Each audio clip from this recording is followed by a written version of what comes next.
shout out pala sa office mate ko, si Vinci, because he gave me the idea to film this because we bought a couple of products from Etude house. So I had just had my fractional laser CO2 treatment, and then a week ago, so after that may mga marks siya from the laser. Siyempre the skin medyo nagalaw siya, so medyo may trauma, and then there are medyo mangitim siya, but I guess the toner the products that I bought will help out to brighten and to even out the skin tone. So these are the products that I bought. So first one, this is the Wonder Pore toner. This one there. So I haven't tried this one, pero sige, subukan natin. So this is from Etude house. So this is 10 in 1. So it says here na it balances the skin ideal pH level. It refines skin tone and elasticity and the skin's surfaces dead skin cells. So it removes that. So let's see. So this is the consistency. Medyo liquid lang talaga siya. There. I'll smell it. Similar to like the basic toner. So that's nice. Let's see.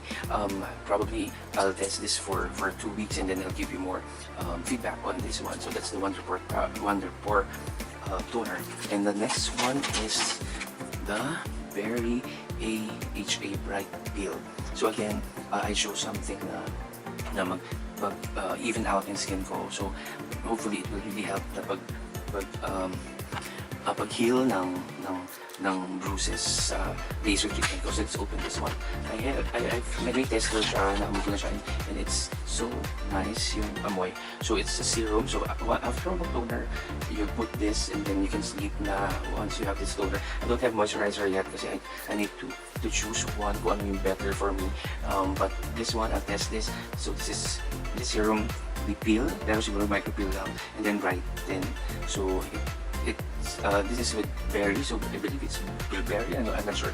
I'll check more on this product. But again, I'll check this out, and then for 2 weeks I'll try this and then give you more feedback. So actually this is the new products that I bought from Etude, but I also have one sa Etude din.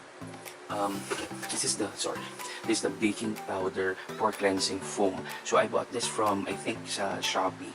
So this is a nice cleansing foam. So what you do, so medyo para siyang toothpaste, it's medyo creamy siya. So what you do is you put it sa hand mo and then you make a foam muna, para that's the foam, you will put that on your face, so that will be your foam facial cleanser. So hindi pwedeng diretso siya as yung paste diretso sa mukha. So it's not, baka mas dangerous siya. So what you do is you foam it muna and then you put it on your face and wash.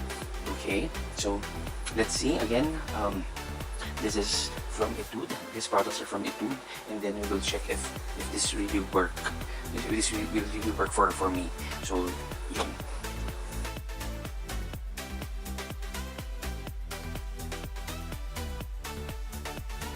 Okay, for tips, so Jelly Bear channel will always have tips for you guys. So sa toner, usually you buy cotton pads na gagamitin nyo to clean your face. So I've learned that you don't need cotton for this. So what you'll do is you splash this on your hand, and then you put directly to your face. And for Korean beauty gurus, they teach us na up to 7 layers, but you can do at least 3 to 5 layers. I think that's enough for us na hindi Korean yung skin.